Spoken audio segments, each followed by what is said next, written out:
Hi, I'm Adam Sessler, and it's my great pleasure to introduce you to a series of videos on a game that is near and dear to my heart, Evolve. It's an asymmetric multiplayer game that pits 4 hunters of very distinct classes up against one monster that only gets bigger through the course of the match. And it may sound simple and elegant in concept, but turning it into a reality, that's a whole different story. It's a game that needs to be balanced, but the fundamentals of the game are imbalanced. I had the opportunity to sit down with the people at Turtle Rock Studios to get a better sense of what it means to build something like Evolve, something that you'll all get to experience with the Big Alpha.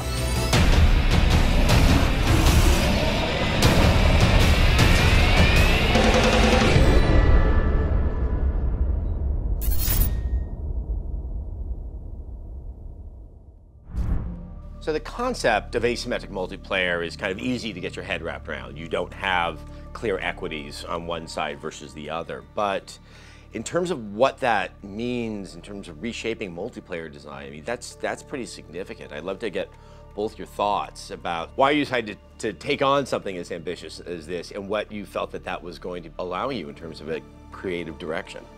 I think early on we didn't think about that really. We just thought about it would be great to be 4 hunters tracking this huge monster, and it would be great to be this big monster, right, fighting against these guys. So, you know, we didn't really think about sort of all the technical challenges and all the balance challenges and stuff like that. We just sort of wanted those 2 experiences, right? And it just so happened that it's kind of in the same game. There is something that is innately appealing about sort of not looking, I guess, at the other side and seeing kind of a reflection of myself, seeing something entirely different. I don't even know if I can put my finger on what's so appealing and exciting about that. 4 guys up against a giant monster, right? The 4 guys, you know, if you're on that team, you feel like the underdog, right?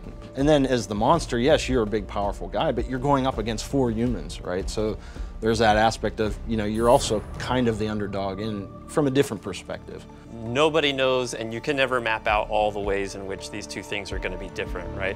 When it's very symmetrical and we know that we've got a medic on our team and they've got a medic on their team, we know how that can play out, right? But the fact that the monster is nothing like the hunters, you never know sort of moment to moment how those differences are going to work themselves out sort of as a problem. Yes, success doesn't seem to beget more success.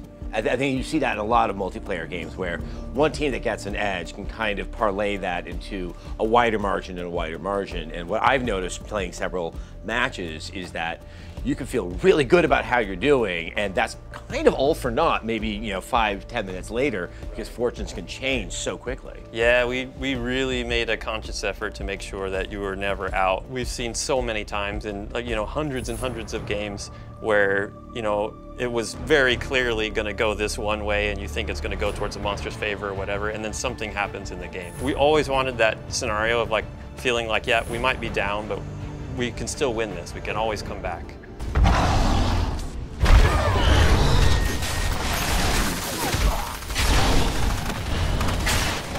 Playing around with the idea of asymmetry, you know, yes, as we've established, you know, you don't have that sense of equity on both sides of the competitive equation, but in addition, you look at Kraken, you look at Goliath, there's not really much parity between those 2 as well. And then you start to add in, you know, the various hunters that are in the various classes, and then the options of the perks that you pick, both for your monster and your hunters.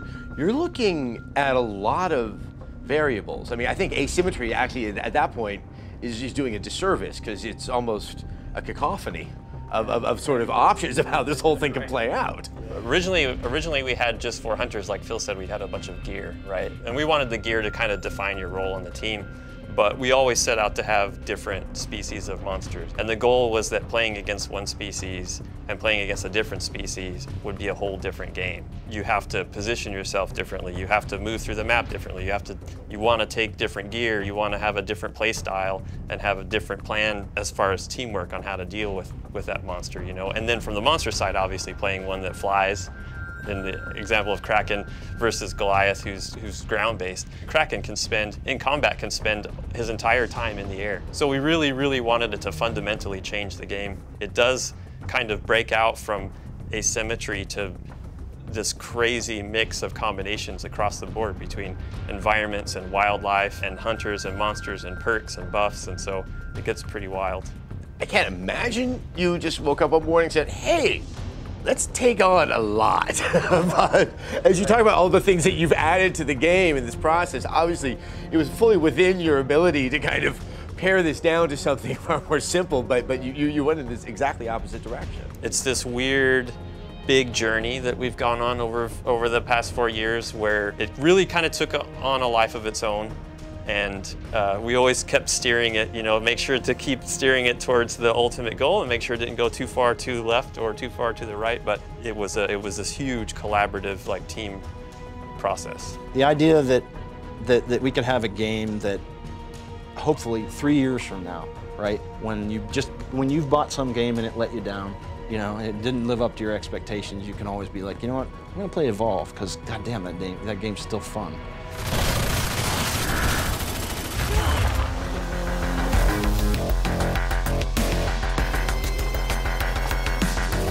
All these years of work going after an unconventional take on multiplayer design is about to be put to the test when thousands of players get in on the big alpha. Okay, so there's a big alpha. And obviously it's a wonderful thing for those who are participating because they get to play a pretty sizable chunk of the game. When you go into something like this, what are you looking for? What are you hoping to learn about it? Oh, everything. Yeah, so it's just low. It's the whole modest gamut. expectations. I mean, we have 90 people at Turtle Rock Studios right now, and we've got 2K helping out. But really, that's kind of quite a small player pool, and we know that there's a lot more ways to play the game. It's going to be interesting because we have Kraken and Goliath in this one. So, what's the win-loss ratio? Is it going to be comparable between Goliath and Kraken? We just know that no matter how many games we play, there will probably be more games played in the first day of this big alpha than have been played ever in the history of Evolve. And then there's also just player feedback, what things did they like, what things did they not like.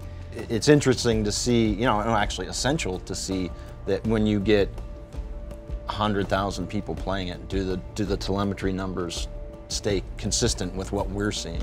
And we know we're not going to get it all right. We know that we're going to come out of this with a lot of notes and needing to make a lot of adjustments. Let's go through some of the stuff that is available so that people sort of know what to try out and to try out enough of a variety that you guys can actually get the data. As you said, both Goliath and Kraken are available. Is that just something where the player can just jump in and say, okay, I'm going to play Goliath or I'm going to play Kraken? How are they going to be able to select or going to have the opportunity to play the monster? What we're going to be doing is really simulating as well as we can right now the release of the game. So, we always knew that Kraken flying around is a little bit more challenging than running around on the ground. We felt like we didn't want people to try to learn Kraken and learn how to be a monster at the same time. Goliath is the one who's more straightforward. He does all the monstery things you'd expect, but he's a lot of brute force, and that fits really well with your first experience, your first go as a monster player. So you'll have to play Goliath first, and you'll have to successfully use the different abilities. It's like your mom saying, you have to, I know maybe you don't like peas, you got to try it first. Try everything on your plate at least before you move on to the next character. I will say, Goliath, far tastier than peas. I can say that with a fair amount of confidence. I like peas. What are some sort of key pieces of advice for maybe those first 2 or 3 matches when people are definitely still babes in the woods? Yeah, generally the bigger something is, the scarier, the more powerful it is. So make sure it's a monster before you shoot it. You want to kind of stay together. I mean, if a guy runs off by himself and trips and falls into a mega mouth, if his buddies aren't there, obviously, that he's going to get swallowed whole. And something that I think that people don't, it takes people a while to figure out is that initially they're just following the tracks, but you have to realize that the monster moves more quickly than you do, right? So if you're exactly following those tracks, you'll never catch up. You'll never catch up. And so what you have to start doing is kind of anticipating and shortcutting and figuring out he's going this direction, so I'm going to go this direction, and we're going to try to head him off at the pass. How does it feel to kind of do a preview introduction of this baby that you've been working on for so long? I mean, obviously there's some wonderful information to get, but You know, it must be sort of a complex moment for you guys.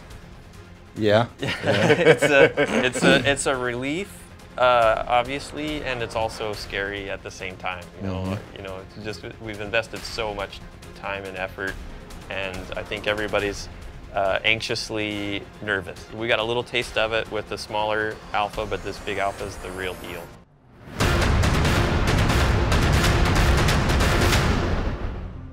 Our first version of Goliath was actually called Scorpion, and it was more like a giant crab. And so we had like these, you had these big claws on the side of the screen, and Looked kind of dopey. And they looked pretty bad. When you started, did you foresee what it is now? The game has changed so much. The overall idea is what we all thought it would be, but the details were not.